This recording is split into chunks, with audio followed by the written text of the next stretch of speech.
What if I had a 5-second tip that could help you save a lot more of your goats? This is your lucky day, because I've got one. I'm sure, as you already know, goats are hard animals to raise. They have a high mortality rate. They die very quickly, and so sometimes it's really nice to just get a little tidbit of information that you can implement into your herd, that you can check every goat every week or every month.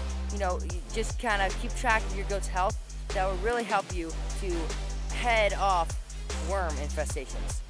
Of course, I'm talking about FAMACHA scores. Checking the FAMACHA score, the red blood cell count of your goat, to be able to catch very early if it's getting a worm infestation or it's sick in any other way, that you could hit hard right at the beginning, because you can't save goats unless you catch it early.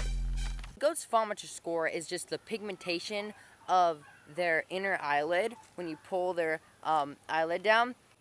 If that eyelid is really red, then the goat is healthy. It has a high red blood cell count, and that means that it doesn't have a high worm load. If it's really pale or kind of lighter pink, then you know that your goat probably has a high worm count or a high coccidity count, or some injury or illness that's preventing it from being very healthy and having those high blood counts. Barb pole worms and intestinal worms, intestinal parasites in general, are the biggest killer of goats. So it's good to have this little tip to be able to promote the health of your goats and catch it early. So I'm going to show you right here. I'm at the goats, and I'm not going to try to catch her because she's a pickle sometimes. I'll catch this one over here and show you how to look at the FAMACHA score.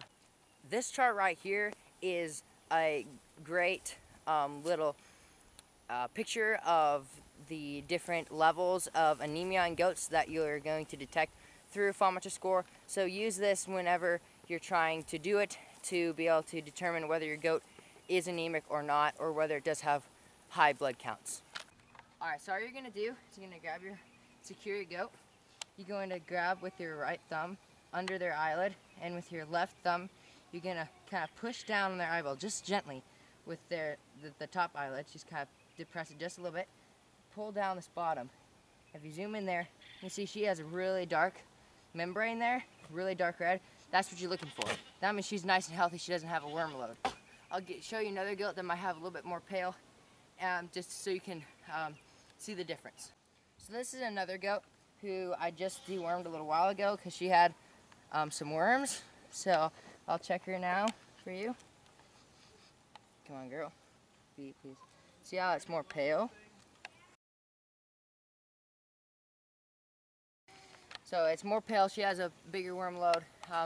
I just dewormed her though with Sidectin, and I gave her red cell, which is a good iron supplement to get their red blood cells back up, and she's obviously getting better already. So I'm going to do a video shortly about deworming your goats. So what you do after you've determined that they need deworming, or at least you've determined that they have low blood cell counts. So after you've determined that, then you're going to do a fecal test to actually determine if it's worms or if it's something else. And then after that, if it is worms, then you will deworm them. So that's the secret to getting ahead of the worms, is always checking your dose, their FAMACHA score, and doing field tests when you need it. So thanks for watching, and see you guys on the next one.